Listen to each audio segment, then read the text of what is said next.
that everyone's sick of hearing, which is, can everyone see my screen? I think we can. Awesome. Thank you all. This is strangely comfortable. We as a school have been in distance learning since March. We still are. We're one of the few schools right now in our community that is. And so I thought that I would be more nervous than I am. And I kind of feel like it's Monday morning and we're teaching class again. So that's wonderful. But in that vein, I would ask folks, I'm very used to talking a lot and then stopping and reading a chat bar and trying to answer questions. So please feel free. I know we're going to do a breakout room session, but if thoughts come up and you want to share something in the chat bar, please feel free to do so. I know my comfort zone is in dialogue more so than just lecture. So as much as that can happen, you'd be making me more comfortable, I'm not going to lie. So my name's Kevin Cordeiro, he, him pronouns. I work over at TAPA, been there for 6 years, been teaching for 12 years. And I am incredibly grateful to be here with a colleague of mine, Zuleika Vidal. So Zuleika, if you want to introduce yourself. Yeah. Hey, everybody. I'm Zuleika Vidal, and I have been at TAPA for a little over, I would say, almost 12 years now, right? And I am the family and community liaison as well as the admissions coordinator. So thanks, everybody, for being here tonight. Cool. And so I would be remiss to not also thank Tommy and Jesus, who sent us the invite over here. Because quite frankly, this isn't even a thing that I knew existed. You know, we are in our kind of practicer's hat all the time. And as much as we kind of love and appreciate a lot of the work that gets done in the research community that is able to strengthen and empower some of the things that we're pushing for, it's not necessarily a community that we're well versed in or tapped into. So a big thanks, Jesus and Tommy, for the invite. And so I toss it to you two, and in whatever order you all choose. I'll go first, since it's what Tommy and I talked about. But before we got started, we wanted to kind of reflect on where we are now and where we're trying to go as a social studies community. Some of you will remember that we started having a conversation at CUFA in Chicago about this very question and about ways of improving our own practice to help our students who are then going to become teachers and help their classrooms. And even in that session, we centered teachers and teacher stories. Some of you remember Daniel, who was super awesome and helped us with that. So we were going to continue that in San Francisco. Other things happened. I don't know if you heard about them, but we didn't get a chance to get together in San Francisco. But even there, we were going to continue the community-centric work, and we had two great teachers in California who were going to help us out and take time out of their busy days. And Corey and Kenneth were super awesome to volunteer to do that. But that didn't happen. But we want to keep that community centric going. So meeting and having Kevin and Zuleika here is super awesome. And I'll pass it over to Tommy. Appreciate it. Thank you. Good morning, good afternoon, good evening to all of you. Thank you for coming to this important conversation. I just wanted to briefly give everybody some context as to how I got to know Kevin. And so I'm going to bring you back to the fall of 2019. And Kevin and I, along with maybe 30 or so other educators in the state of Rhode Island, were chosen to be part of this advisory committee for the Rhode Island Department of Ed in the process of redoing the standards for the state. And we're still currently involved in that. It's been a very long process, obviously. But it was on a Wednesday, it was late afternoon. I walked in, found a long table by the door, and the facilitator began the meeting. He asked us to introduce ourselves, and we went one by one. And when Kevin introduced himself, he said some remarks, which I don't remember, but I remember exactly what he said next. And he said, I want the new standards to reflect anti-racist and anti-oppressive approaches. That jolted me. I was all of a sudden awake. I was aware with what was going on. And we started having conversations from that point forward. And so this past fall, now bringing it forward, I had two of my student teachers in my teacher ed program go work with Kevin at TAPA. And when I debriefed with them at the end of the semester, they all just loved working with Kevin and loved being at TAPA and what it represented for the students in Providence, Rhode Island. In fact, one said, "No offense, Dr. Ender, but I learned a lot more with him than I did with you." And usually folks will get sort of bent out of shape. I did not. In fact, I said, that's somebody who gets it. That's an educator who gets it. And while I haven't had the opportunity to meet Zuleika in person, I know this is just the start of a great relationship that we are developing. And I look forward to meeting Zuleika in person. So that's my little story of how I got to know Kevin. So Kevin and Zuleika, the floor is yours. Too kind as always. Too kind as always. So our kind of hope is to bring you all to our little pocket of the world of Trinity Academy for Performing Arts in Providence, Rhode Island, to bring you there and to share with you a bit of the conversations that we've had as it regards to what it means to shift to a community-centered school rather than a school that is talking about community. And we'll talk a bit about what those two things kind of look like in our minds.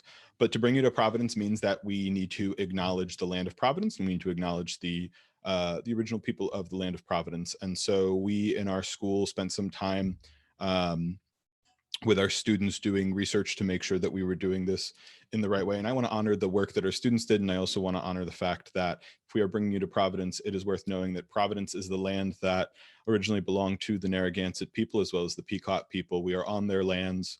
We use their lands despite the fact that these are colonized lands. And so as we kind of bring you into our virtual home of TAPA, please hold that space as well and that knowledge. So Imagine Communities. This is a social studies group, which I am amped about. That means that there's probably more people here who know that reference than anywhere else that we could talk about this. So that's a reference to Benedict Anderson's Imagine Communities and the concept of nations as imagined communities that are constructed and built. And we titled this talk, this conversation, this dialogue, Imagined Communities, because I think that oftentimes as schools, we lean into acting like our own little nation states, and we lean into creating our own little imagined communities in which we ask students to leave their communities, leave their identities, leave their realities at the door and be welcomed into our savior-filled arms of the school that we have created.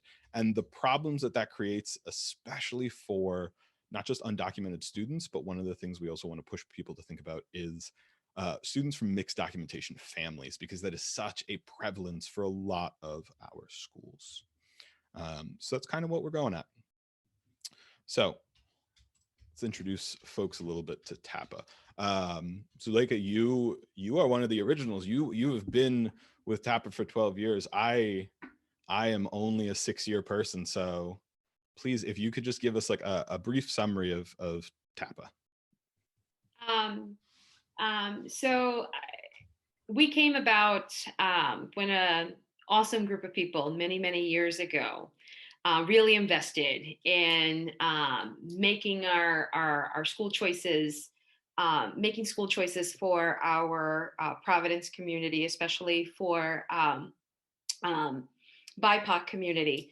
I just just giving them a better choice, right? It was around the time where a lot of the arts programs were cut in the regular schools. It was around the time where unless you were connected to a local community center that maybe offered extracurricular activities,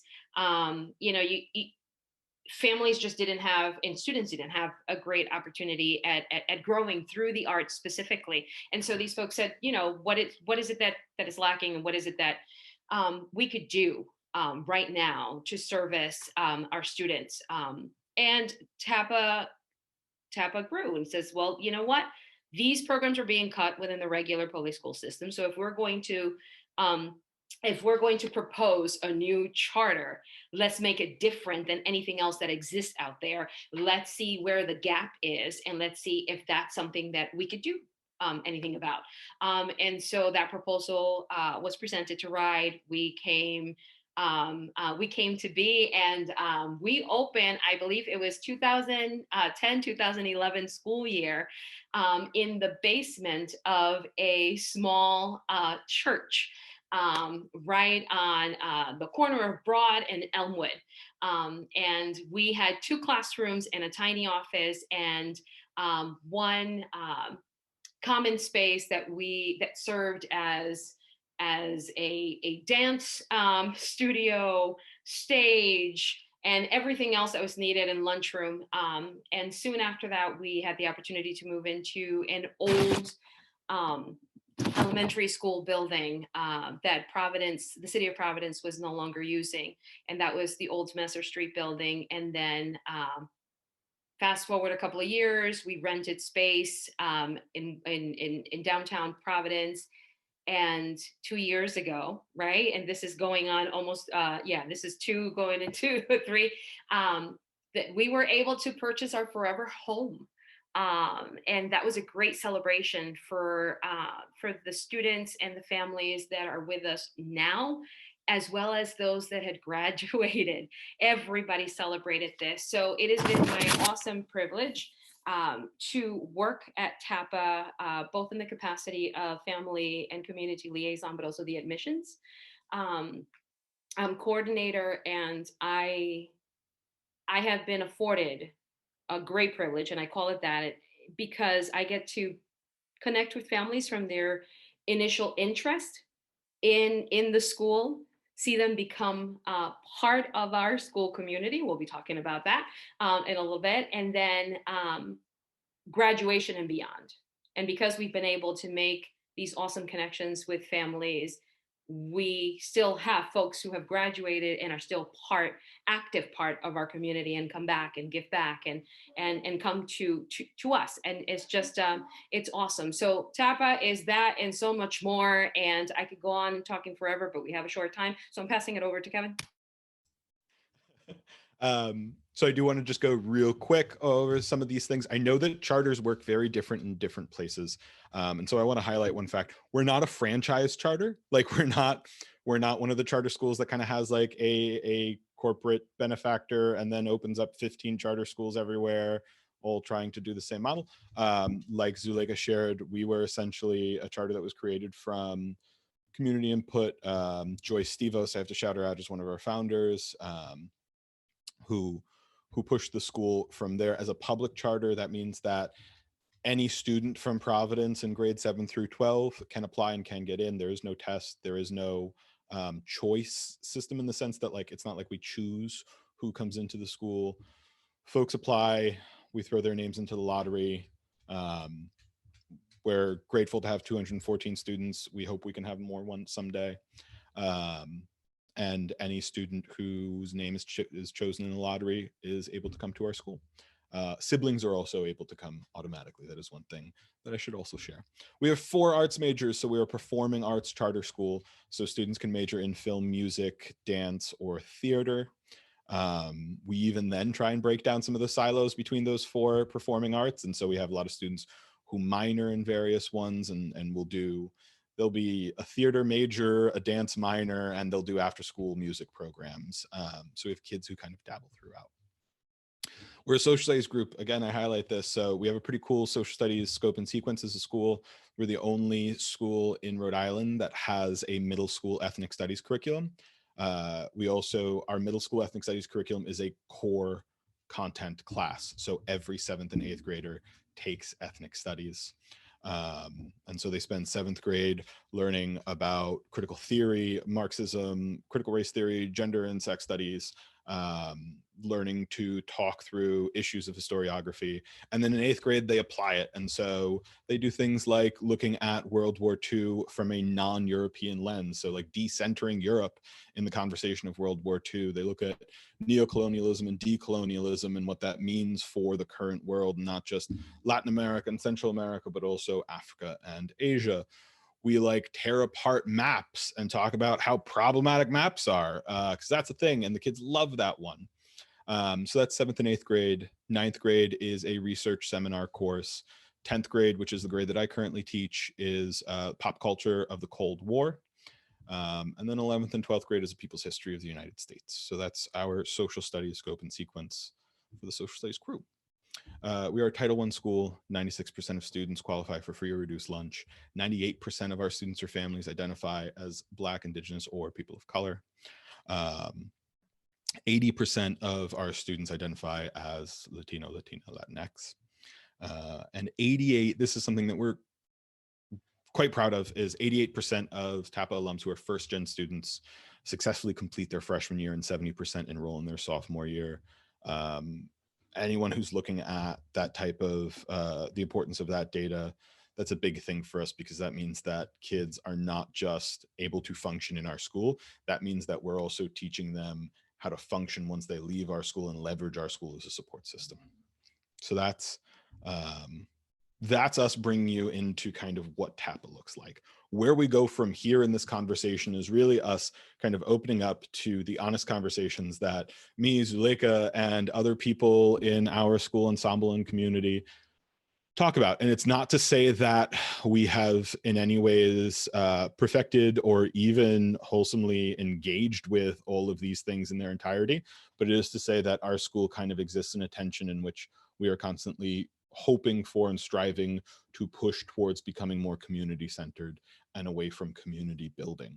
So I just wanted to preface with that this isn't to say that we've done it at all, but it is to say that it's a constant conversation in our school ensemble that we're engaging with. Zuleika, did I miss anything about TAPA? Cool, thank you. So just a quick overview of 3 things we're going to hit on, and then we're going to bounce into breakout rooms so that, again, we can actually engage in conversation, because that's my comfort zone, is people talking and not just me. So we'll talk about community-centered versus community building, and especially what we have seen in our school, and especially what we have seen in terms of young teachers who are coming out of teacher prep programs, engaging with that. I know it's probably a false dichotomy, but it's one that's easy for us to wrap our heads around. We'll talk about civics and saviorism, and we'll talk about what it means to be shifting to a co-conspiring school. So those are kind of our 3 big discussion points. So shifting from school community to community in schools, this is a big thing. Again, I've been at TAPA for 6 years, and I think since year 1, every chance I have to sit and talk with Zuleika, like, this is one of the conversations that we have, is this tension and this issue between moving from one to the other. And so perhaps our biggest thing is just the overuse of the word community in the general jargon of education. It has come to mean everything and nothing at once. And a lot of schools, and we're guilty of this as well, that's for damn sure. A lot of schools will throw the word community into a press statement, and they'll throw it into a grant application, and they'll say to themselves, like, look, we're community focused. And then it never actually implements itself. There's no direct tie to what that means. And if you ask a lot of folks in a school, what is meant by your community, you're liable to get any number of answers. That you're liable to get, like, oh, that's the folks I hang out with in the staff room, right? Or that's the kids within our building. But me and Zuleika have talked a lot about, like, that's a super problematic view of community. And Zuleika, I wonder if you want to add on to that. I think it's just, I mean, you hit it right on the head. It's just that community, we use it in grants, we use it, it makes us sound good. It makes us feel good. Like if we're actually doing a lot more than we are doing, right? And so it's lost the weight that it deserves.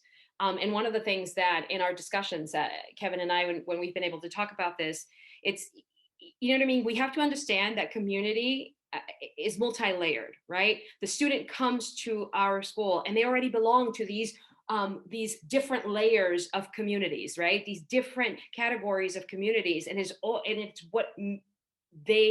who they are, right? And so to assume that a student that walks into a school or walks into your classroom and that you are actively teaching, that you are going to now build a brand new community,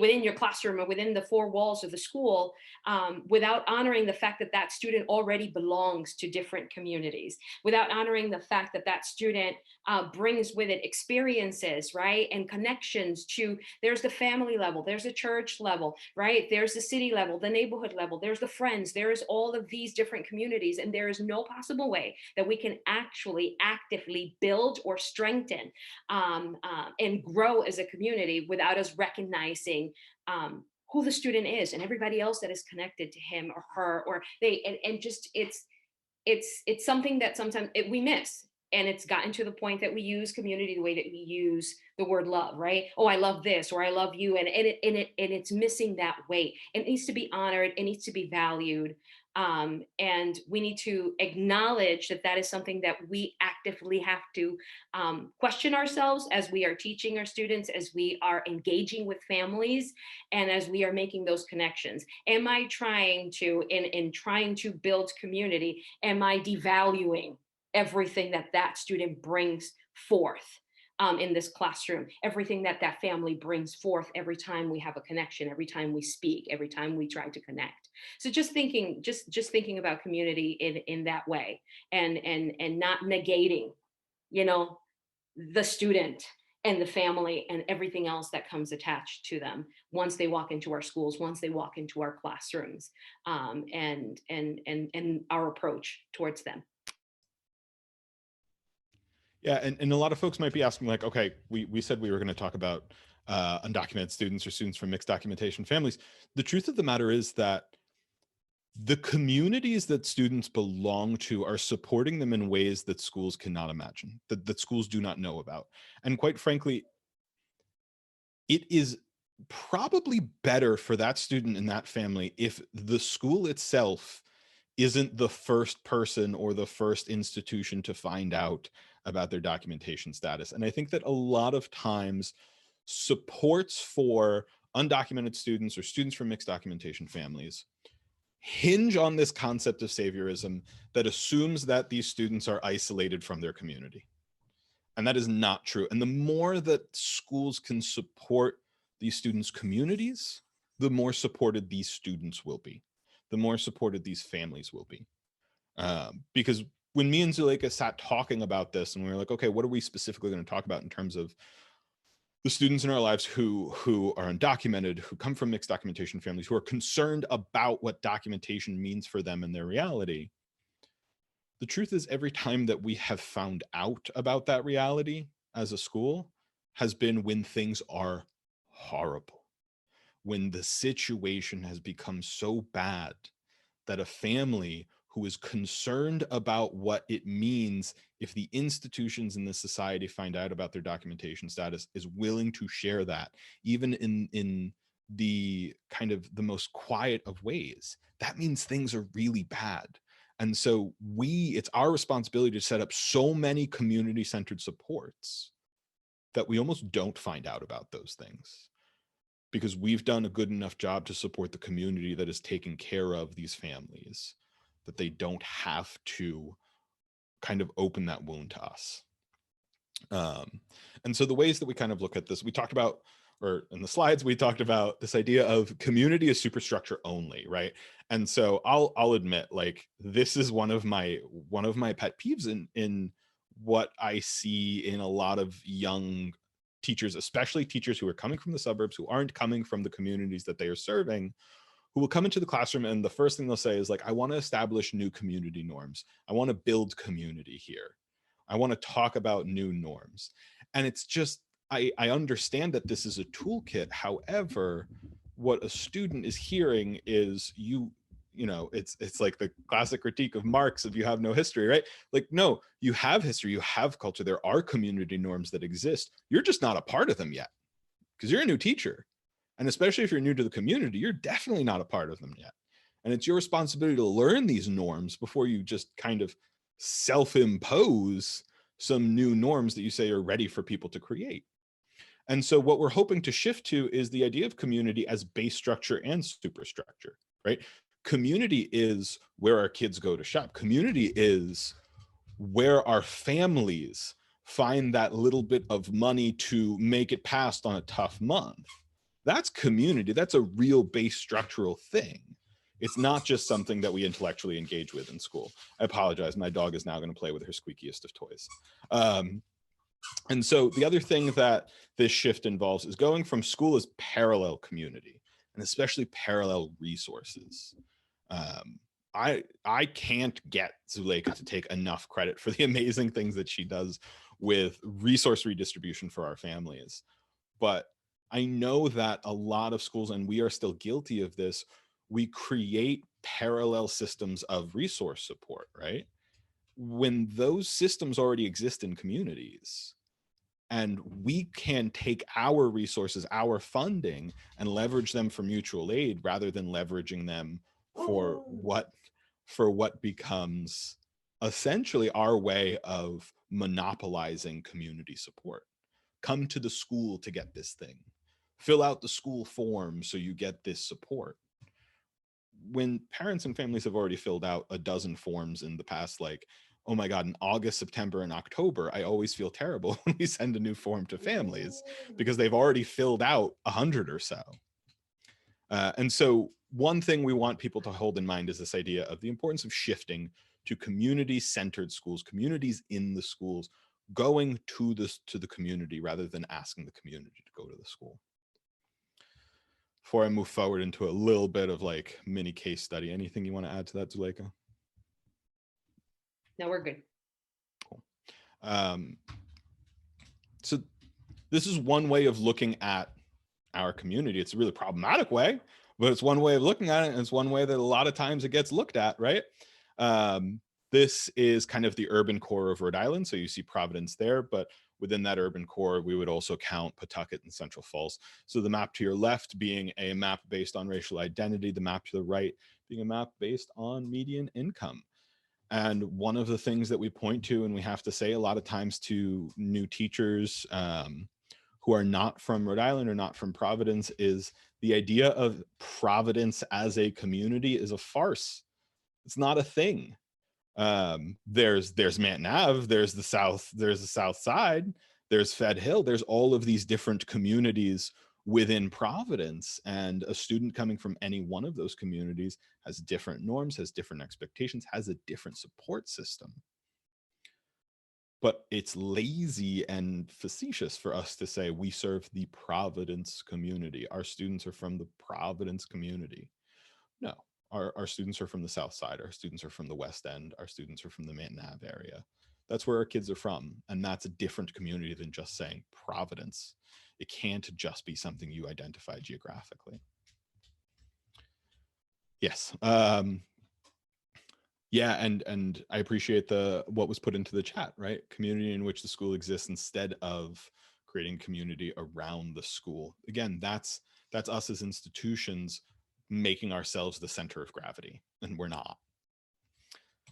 So the second point we wanted to bring up was good old civics and saviorism. So Rhode Island is actually the state where hopefully folks have heard the lawsuit of Cook versus Raimundo. Some amazing students from our city of Providence brought forward a lawsuit demanding that civics is a constitutional right. Civic education is a constitutional right. And while it's very easy for us to kind of at a gut level be like, hell yeah, it also worries the hell out of us, because what it means to say every kid must learn civics, and then you look at some civics resources and materials, and they're not good. They're just not good. And one of the big things is this kind of vocab and epistemology of citizenship, the rights of citizens, the responsibility of citizens is one of my favorite ones that's in there. And for, again, undocumented or students coming from mixed documentation families, and this is something our seventh graders talk about, the cognitive dissonance that's creating. I'm learning about this in class, but does that mean my mom? Does that mean my family? And if not, the hell am I learning this for? And so that's got to be something that we engage with. I hope that this lawsuit is a success, because the alternative is equally worse, right? But if it is a success, we need you all, because we're not going to be able to do it, right? But we need you all to really help with a better version of what civics looks like. And then our third point on this is, and this is civics, but this is also just social studies in general. The inability for social studies to get itself past the 1980s is super problematic for students whose current reality is drastically shaped by that era.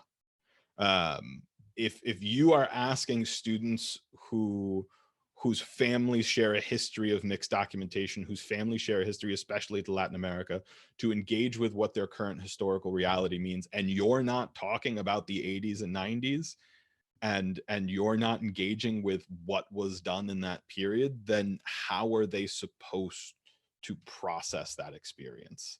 Because if it's only about the 18 and 1900s, then that doesn't necessarily tie why, obviously this is not me, but why one of our students from the Dominican Republic is sitting here in Providence, Rhode Island, a place that sure as hell looks nothing like the Dominican Republic. Why is there that connection there? Why did my family come here to this specific place?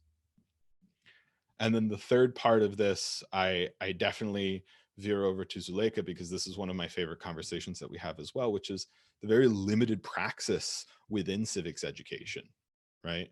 Talk about voting, talk about the court system, talk about all of these things. For a student in the West End of Providence, that is not where politics lives, right? Politics lives in the conversation had at the store. Politics lives in the conversation had at the church.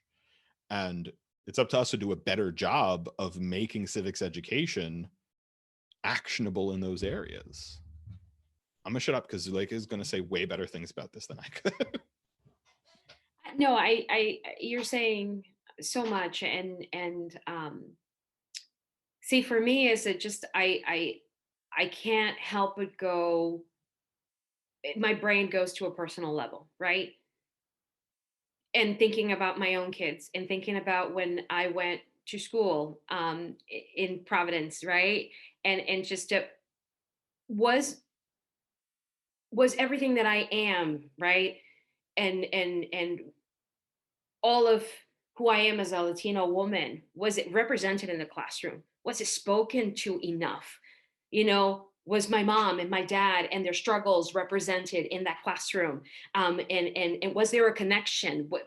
There often isn't that. I think there is a greater need for us to, as we teach this, right, and try to impart wisdom on our students, understand that we can create a greater connection when we allow an opportunity for them to speak their truth, when we allow true community to be represented. Then all of this that we are trying to drill into our students' brains, right, makes more sense when I can connect with it.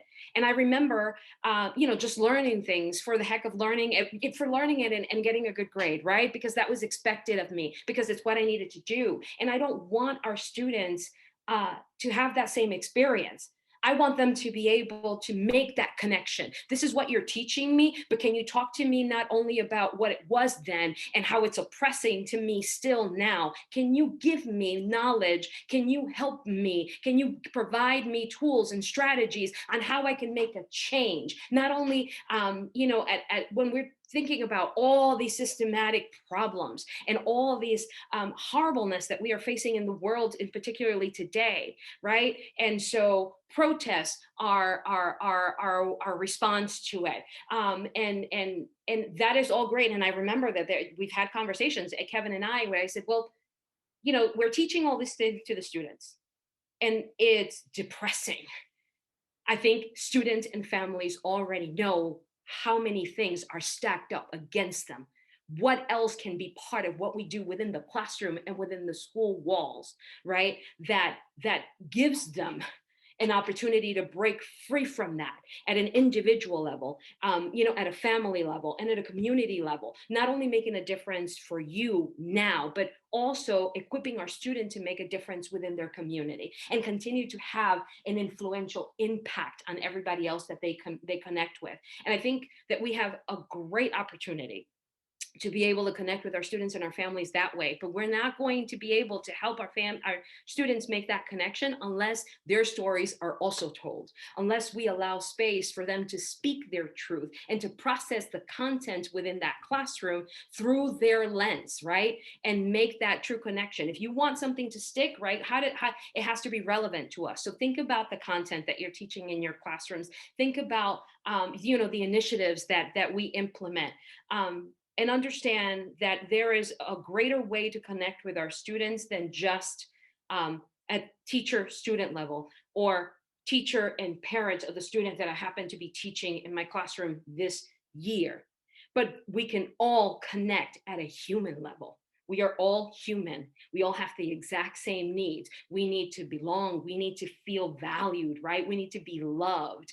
And so when we understand that that has to be the basic and fundamental connection that we make, then we can build on that and we can start introducing content. But until we see each other as human beings and stop trying to see like, oh, I understand we need to value diversity, but sometimes we get into that so much that we compartmentalize our students, right? And says, well, these are my Latino students, or these are my African-American students, or these are my students that belong to the LGBTQ community, and this is it. No, we are all human beings. Let's connect at that level first, then start introducing that content in a way that is relevant and allows the student to share their story and provides the time that it needs to for that content to be processed. And let's have honest discussions.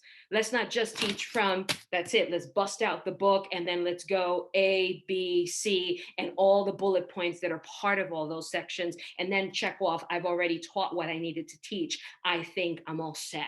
Connect with the student at a human level. Connect with the families at a human level.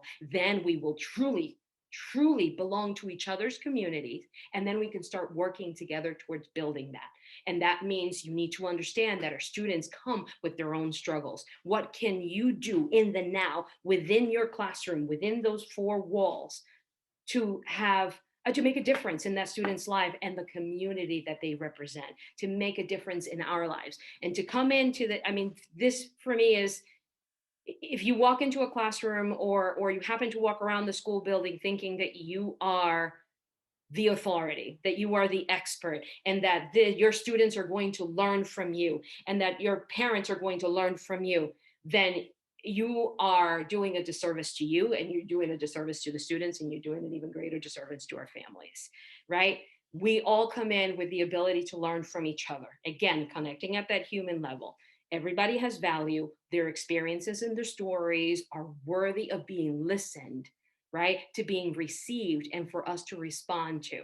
And so it always goes into that personal level for me. And I think of my own experience.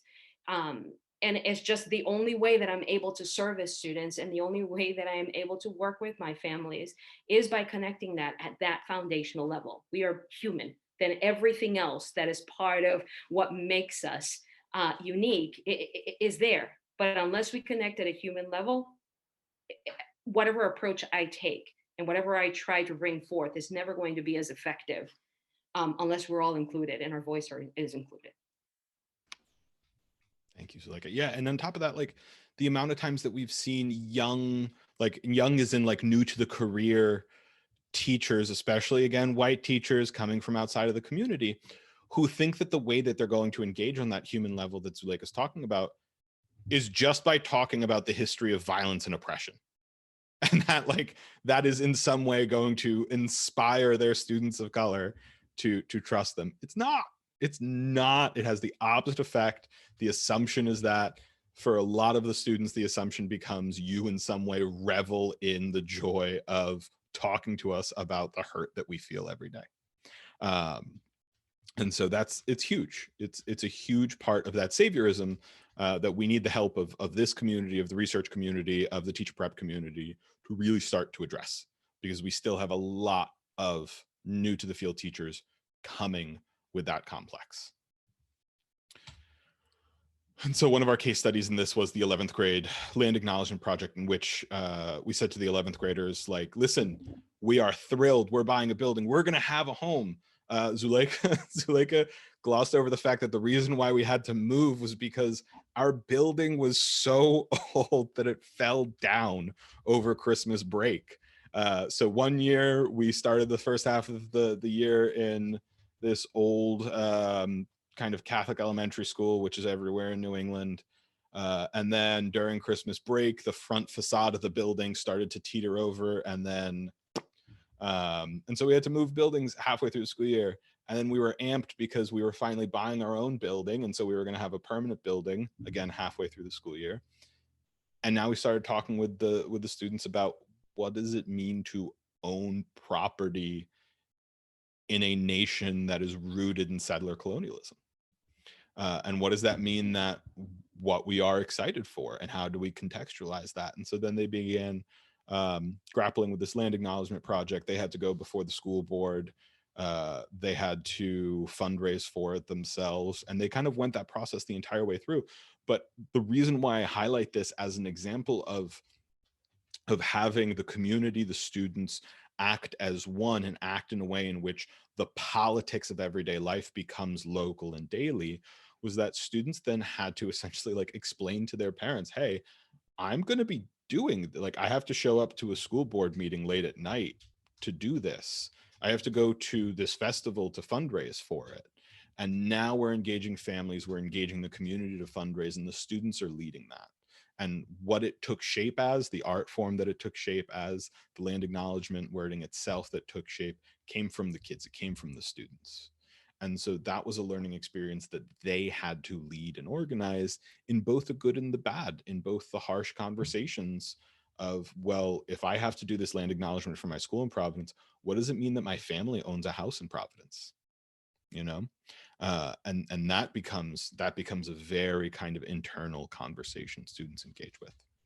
All right, we're taking a bunch of time, but this is a super important piece. So what we're hoping for, what we're aiming for, what we're working towards as school, and was what we hope kind of becomes something that more schools are aiming towards, are something called co-conspiring schools.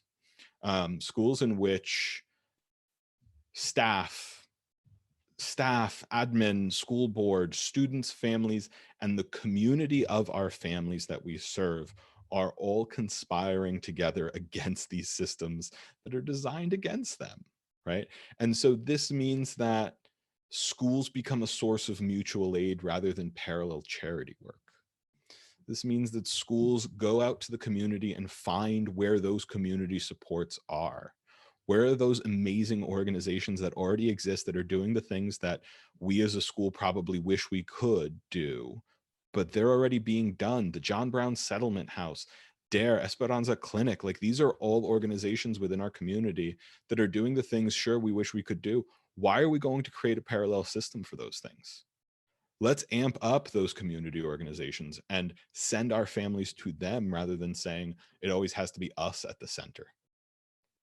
We have to find the gaps in the community resources and leverage our financial ability to fill those gaps. Schools always like to pretend that we don't got budgets that have things that we can use those money for, right? Like we're always trying to act like, no, this budget is sacred. No, there's a lot of money sometimes that we can leverage to support the community. And then the classroom has to become an extension of the community, not a reflection of, not a parody of. And that's oftentimes what it becomes, right? It becomes this parody of the community. And it's like the funhouse mirror. You're using the same words, but it's not quite the same feeling. It needs to be an extension of the community itself. And when we talk about mutual aid, Zuleika, you lead TECMA. And so I think you're the perfect person to talk to what that looks like in a school. Yeah, we had the opportunity again we saw this is a greater need during this pandemic that everybody's struggling at different levels. What can we do, right? We can't cure the disease. We can't go ahead and lead all of these. So what can we do to serve our families, to really support our community? And so we were able to put together the TECMA Fund, which is the TAPA Ensemble COVID-19 Mutual Aid Fund, making money available for families, students, or any member of the TAPA Ensemble to request, but it's mutual aid. So there is one question in there. It says, this is, how can you give back? How can you support this fund? What can you do, right, as you're making this request to really, really be part of this awesome program, right? We were able to do that, and the response that we got as families started filling out these requests. I mean, for example, we had a family who was struggling because of COVID, had to close their business, and now the income wasn't the same, and they didn't have enough resources to meet their demand, and so this family applied for the TECMA fund. And in that question, where we asked, what can you do, right, to support our community, to be part of that, to keep this fund open? She said, everything that I have with the PPA, with all of these, I have hand sanitizers, I have masks, I have all of this that was part of my business that I can no longer use. I want to make sure that TAPA has that. I want to make sure that I give back in that way. And we make it in a way, it's like, it doesn't need to be that you give back by donating so that you can build up that money pool, but you can give back in different ways that could be just as effective, if not more effective, and beneficial to our community. And so looking at things like that, we have a pantry that remains open for families.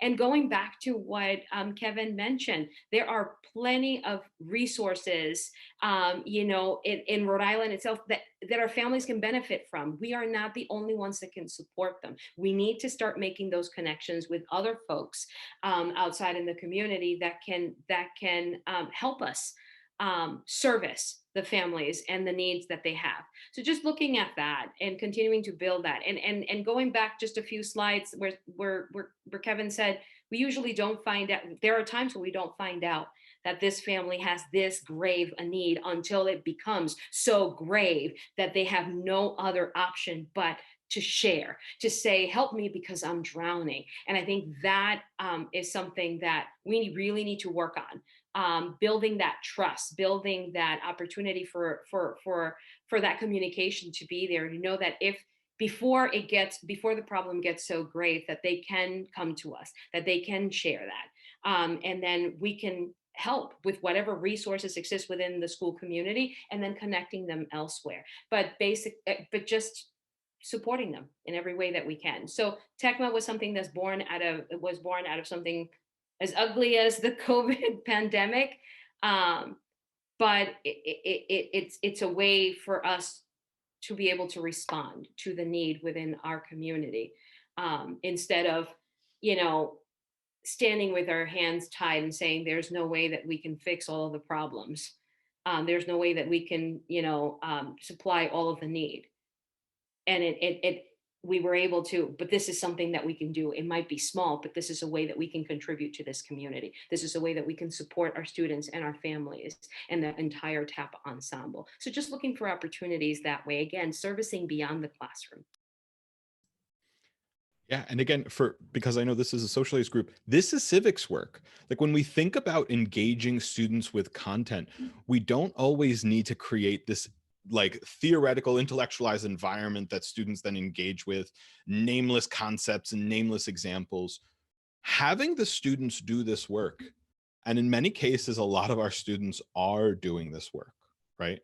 Even if they're not doing it in a formalized way. When they see their family struggling, they're asking their teachers, they're asking their community, who can I go to? Who can I talk with? What org can I engage with? And making sure that students see academic credit in the skills that they're already leveraging to survive is huge, because this is the civics work that should replace, reading the Federalist, anti-Federalist papers. Not that I have a thing against that, but and so our kind of example with this is right before COVID hit, we got this big announcement that like we won this huge thing of the XQ competition. Woo, great. But while we were engaging with that entire process, it was this, you know, there's going to be like a $50,000 grant attached to all of this. Again, in the interest of openness, we're a $2 to $3 million budget school. And so $50,000 was going to be a very big deal. And so when we started engaging with kids to participate in this competition with us, to participate in going after this grant, we opened up our budget to the kids and we said, hey, let's talk about how school funding happens and how school resources are allocated. And the reason why we're going for this money is that opens up another vein of funding where we can say, what do you all need? And right away, kids were like, I want more after school activities. Our lunch sucks, so I want better lunch. And, you know, they rattled off their things that we were able to say, like, let's look at numbers and let's engage with this budget together.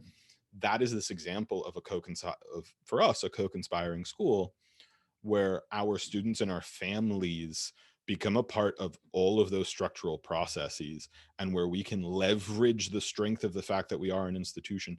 One of the big issues that I personally have, and me and Zuleika have talked about this before, is when schools try and pretend that they're not an institution, right? Or when teachers try and pretend that they're not part of an institution. Whether we like it or not, we are engaging within this system, and it carries with it a history that students see when they see you. Even if you are the best, most understanding, most identifiable teacher that there is, you are still a teacher. And that carries a reality, especially for our families as they engage with you. So we can't pretend that doesn't exist. We can use that and leverage that to their advantage when possible. But we kind of throw out this big opportunity of supporting kids when we pretend like, oh, no, we're not really an institution. And so Emil Carcabral is one of my like kind of guiding historical lights, if you will. And so that quote always sits with me when we're talking about how we lead as a school. The fact that we have to hide nothing from our community. We are hiding something, we are doing something wrong. But we also need, and this is something that we have done in the past and we continue to do. Me and Zuleika sometimes roll our eyes when we see it happening. The ability to claim easy victories is something that nonprofits in the school sector love to do so often, right? Look at this easy thing that we did. We need to not claim those easy victories, because the victories that we need to be after are not the ones that are easy. They're the very, very difficult ones. And it's great. I know sometimes it's something we need for morale, but that shouldn't be what's guiding us. Before I head over to the whole breakout room thing, I absolutely want to leave the floor open, Zuleika, for anything you want to add to that. No, I just I echo that. The victories that we should be chasing after are the ones where that take the most effort, that really demand for us to roll up our sleeves and get in there. And that means that there is baggage that we are going to have to unload personally, right? And so that we can get in there in the trenches and do the work that needs to be done. And that means that there's a lot of questions that we have to ask of ourselves, and we need to let go of that savior complex, and we need to stop seeing ourselves as the only ones that can supply the need, the only ones that can do for our students, the only ones that can do for our families. And we need to start asking a lot more about, like, what can I learn from the student that standing right in front of me? What can I learn from their family? And how do I make sure that I am not doing a disservice to them? I just, it hits home, and I know that we do service. There are so many students struggling every day, and so much more now that we haven't been able to be with them in person. Again, making that human connection that's where we need to start. We all have a need, and I know, and I'm sorry, because sometimes I struggle when things are very emotional. I tend to want to go to where I feel most comfortable, and that's speaking in Spanish. And so I apologize, because sometimes that causes me to struggle in getting my words out. I just you guys do such awesome work. I just Students are more than students. Families are more than families. Schools are more than schools. And we as educators are more than educators. We have a great opportunity afforded to us to make a difference in the lives of the students that we teach. And at the same time, even more so, them making a difference in our lives. So I thank you for listening to us. I thank you for allowing TAPA to be highlighted. And again, I Kevin said it at the beginning, it doesn't mean that we are mastering all of these initiatives, right? Or that we found the magic formula to make it happen and we should be highlighted above other schools. But I do thank you for the opportunity to speak about what we've been able to do and what we've been able to learn, and how we are every day trying to get better and better at truly honoring and valuing our students for who they are and all of the communities that they are connected to. So thank you for the opportunity to share that. And let's, get in there and roll up our sleeves and do the work that needs to be done. Yeah. And I would encourage you all, because we heard at the beginning that you all are already starting to plan your next conference. This was great. And to echo Zuleika, like, it's something that we highly appreciate, being able to kind of share the work and the story of what we do in our school. But I really would push you guys, as you start planning your next conference, there should be students and families here. I love sharing what we do. It's great, but there should be more students and families to see the work that you all do as well, because like Zuleika said, we depend on you all in many ways, because a lot of times, the amount of times that we have come up with some crazy idea to put forward to our board, and we have to like dig through research journals to be like, oh man, who was that one person who like got the data to say that this actually works, so that I don't look like I'm just making this up when I go to the board. We depend on you all, but we also need you all to hear from the kids. We need you all to hear from the families, from the communities as well. So I don't know if we have time. God, I hope we have time. Cool. We did create 2 discussion questions for us to be able to go into breakout rooms and again, have a dialogue, have a conversation with each other. But we also wanted to make sure that we were being authentic to the core of what we just presented. And that means that we are asking you all to really think about the actions that your field can take. And so our discussion questions there: how can the field of educational research shift to becoming more community-centered and co-conspiring with communities, as well as co-conspiring with us as educational practitioners, both formal and informal alike. Like I said, the amount of families who we speak to sometimes where it's just like, you need to own my classroom and not me, because the amount of brilliance that you have. I also say this every time: Zuleika is perhaps the heart and soul of our school. She's not a teacher, but she's damn well educating people better than a lot of the teachers who have stepped foot into our building over 12 years. And so you need to engage with her as well as an educator. You engage with formal and informal educators alike. And then the second question: saviorism is a big issue in a lot of the new teachers that come to our school. So how can teacher prep programs please do a better job of addressing the prevalence of saviorism and the savior mindset that a lot of pre-service teachers come in with? So, little things, easy things, right? And so I hope someone else can do breakout rooms, because I'll be honest, that'll be a big thing for me to do right now at 7:30, but we're going to break into 3 breakout rooms to be able to discuss and hopefully have time to come together and share a bit of what we've talked about. Thank you again to everyone who listened to us rant for like an hour. It was fun. Thanks so much, Kevin and Zuleika. Can you throw those questions in the chat for us? So that way we've got them when we change the screen. Absolutely. Thank you. I've got us going into 3 breakout rooms.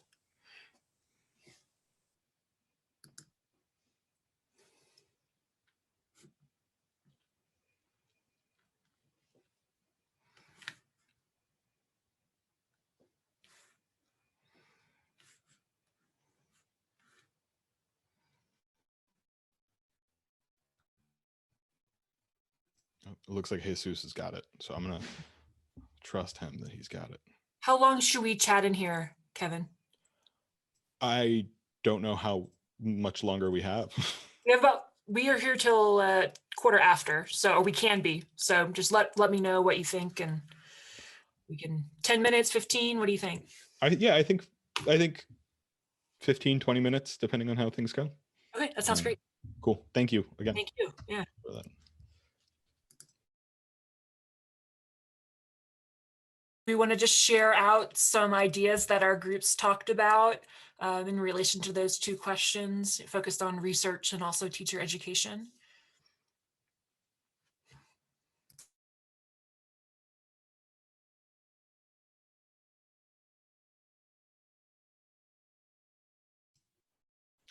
I'm happy to share from the group that we were a part of. You know, I think my favorite part was right at the very end when we were talking about how much we need each other and how much, like, I don't want to speak for Zuleika, but part of the reason why I think we both came here was to really say, like, we need y'all in schools, we need y'all in classrooms, we need to kind of have each other's back if our goal is radical change for communities. Like we were saying right before we left our breakout room, there's a whole lot of power behind having someone with doctor in front of their name back up your ideas when you're a teacher going to the school board. And that is one thing that can be a huge shift to help us make those changes. I think that's so interesting, Kevin, because when I work with teacher education, my students want to see a teacher say the things that I'm trying to get them to do.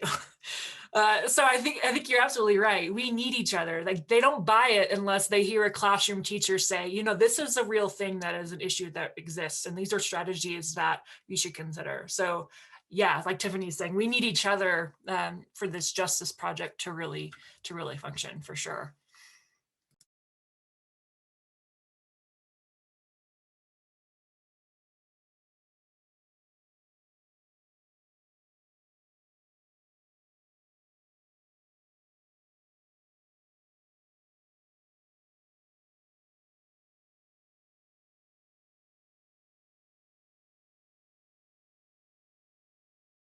I'm going to put my teacher hat on and be like, folks from the other breakout room, if anyone wants to share, you're welcome to. The space is open for you.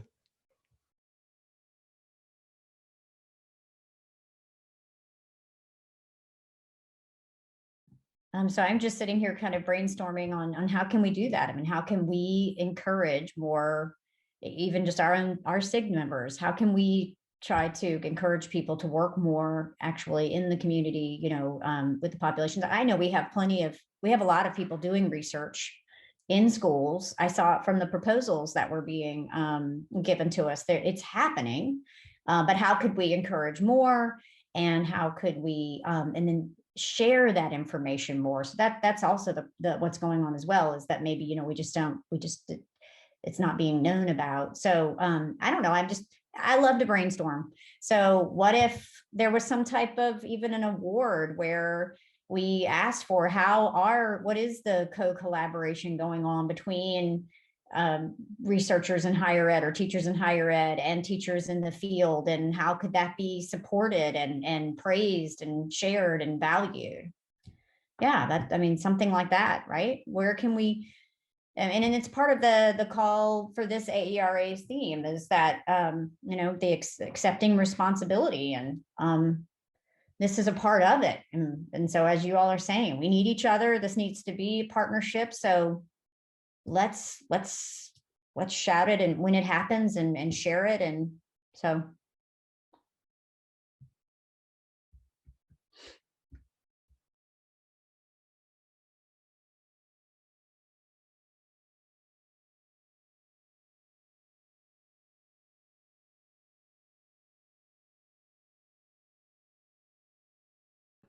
maybe part and parcel of that is to, really uplift the work of scholars who are really embodying that. I spoke a bit in my group about my friend here, Dr. Mana Sella, mentioning her work and how, there are these people doing these work with these excellent relations from the terminology they use. Like Mana talks about research conversations instead of interviews. And so Mana, I was just talking about how I was really inspired by your work, and how seeing those and, other people that she and I work or try to work alongside, like Dwayne Donald, they have this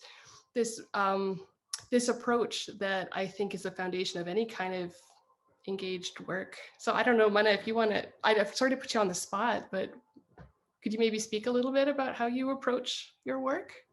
Oh, that's so sweet. Thank you. Because I just came back from a root canal a couple of hours ago, and I'm feeling really drugged up, in all honesty. And so this is a great time for me to be talking about my work.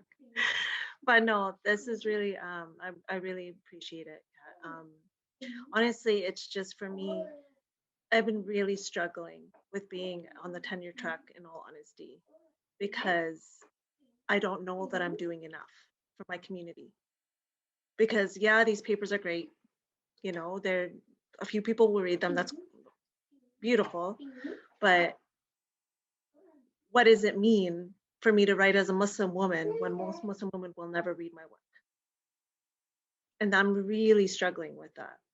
And so that's why it's this idea of relationally coming alongside others, like inquiring alongside them, hearing them, but also sharing my own stories, because I'm not some, person on the outside looking in. I'm right there in the middle.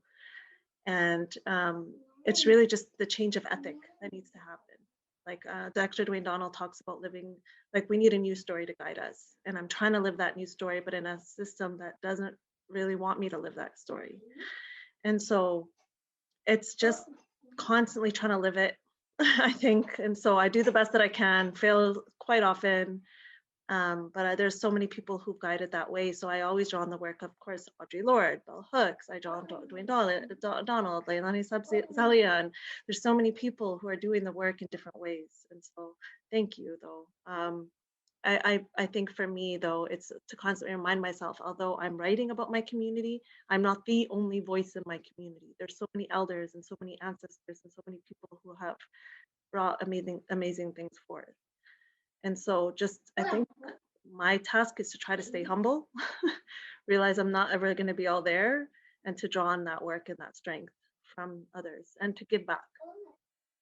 But thank you. I'm going to continue with the love for Mana, because the idea of the siloing that it goes on within our spaces, having an opportunity to get to know and work with Mana a couple of years ago in Toronto, and seeing that there are other folks doing incredible things that may not necessarily be social studies, but they matter because it's rooted in this idea of centering the community. And the fact that all these other folks that we were all, brought together from all over the world to Toronto, and by the end, we were all so sad that I've never had an experience like that with other scholars, where I was literally sad driving back to the United States, well, for other reasons, but driving back to the United States and everybody sort of going on their own way and thinking, we have learned from each other so much, but we're from so many different disciplines. And I think I get the promotion and tenure bid and the hustling that has to go behind it. But I think for us to push forward, we really need to look at these long-standing practices that, frankly, like Dr. Sarah Shear said last fall during our virtual social studies conference, they're not going to publish the shit that we're doing. They're not. They just won't, because look, they're not even in this session. So yeah.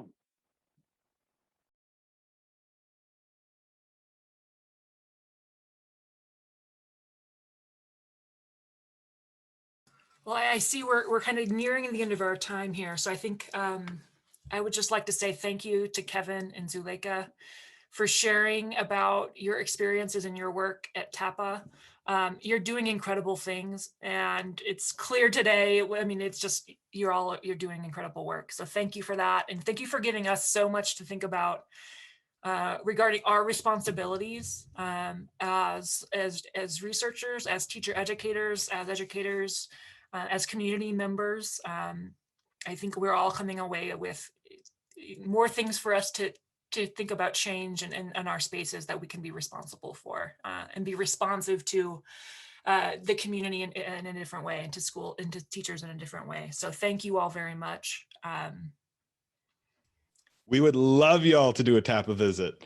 I can't wait for folks to do a TAPA visit.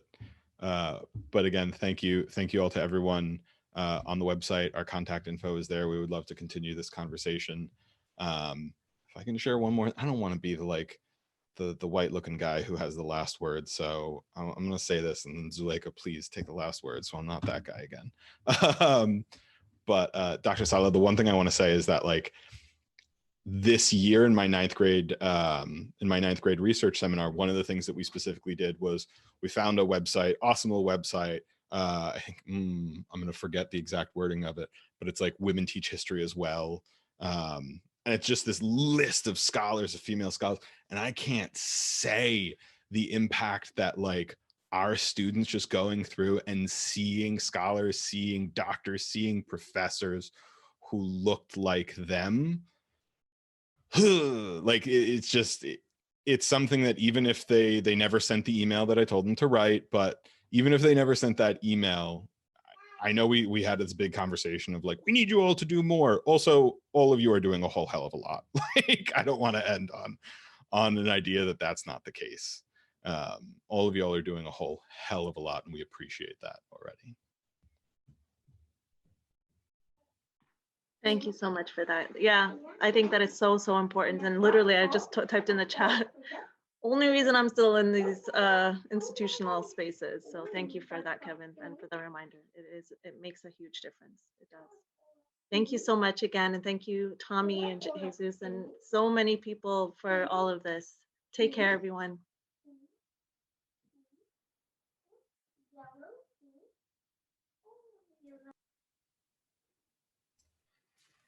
Shout out to Zuleika again, and shout out to our ASL translator, and shout out to Zuleika for another time. Thank you guys again so much for this.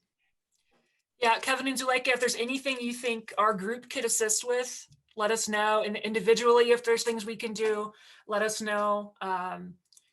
We meet this time every year, sometime in April every year. So I won't speak for the SIG, but I know for me personally, I would love if we continued in conversation in community, and if we can, like I said, support things as you move forward. We're happy to do so. Thanks, everyone. Have a great rest of your conference, or if you're done now, have fun being done. And we'll see you soon.